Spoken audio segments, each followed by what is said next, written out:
Ganito ang eksena namin araw-araw. Si Madison pag umaga, ayaw gumising. Kasi late na natutulog. Kahit na anong gawin ko. Ayaw matulog. Oh my gosh. Ako na yung inaantok. Ako na yung sumusuko sa kanya sa gabi. Pero siya, ang daming energy. Ako yung 1% na lang siya. 101% pa yung energy sa gabi. Alam niyo yun? Tapos, nung pinakain ko siya, hindi na kami bumaba. Dito na lang sa taas. Total, may table naman siya na maliit sa taas. Kaya dyan na lang kami kumain. Tapos, nung pagkatapos kong naligo, ayun na guys, ng konti. Kailangan ko maglagay ng moisturizer kasi malamig. Pag nag-dry yung face mo, masakit.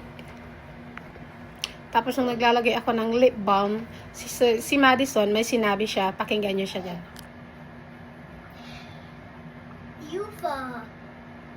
Beautiful. Oh, am I beautiful? Oh my gosh, thank you. Yun na, sabi niya, beautiful daw ako. Oh, diba? Tumaba ang puso ng kanyang ina, kahit na puyat. Fun na fun talaga. Oh my gosh, anak.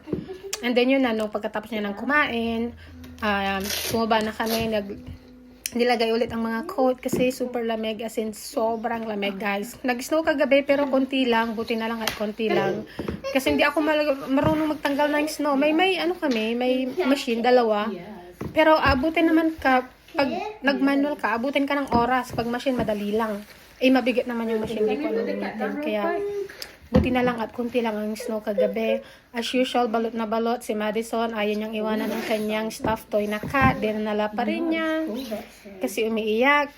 And then, after kung may hatid si Madison, umuwi na rin ako. Thank you.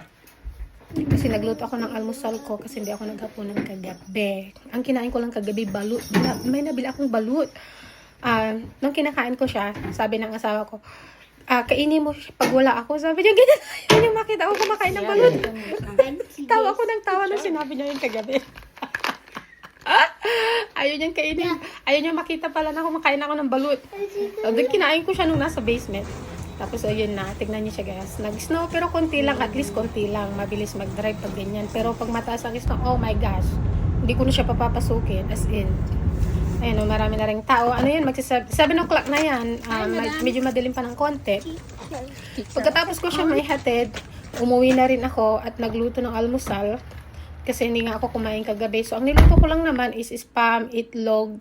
Tapos may itlog maalat ako nabili. So, yun, gumawa ako ng itlog maalat with kamatis. Tapos nilagyan ko siya ng cucumber para hindi masayang yung cucumber namin. Ang sarap pala. Tapos itong spam, hindi na ako naglagay ng mantika. Nilagay ko na dyan as ganyan. Kasi magmamantika din pag naluto na. Ayun na siya. Isang itlog lang naman niluto ko.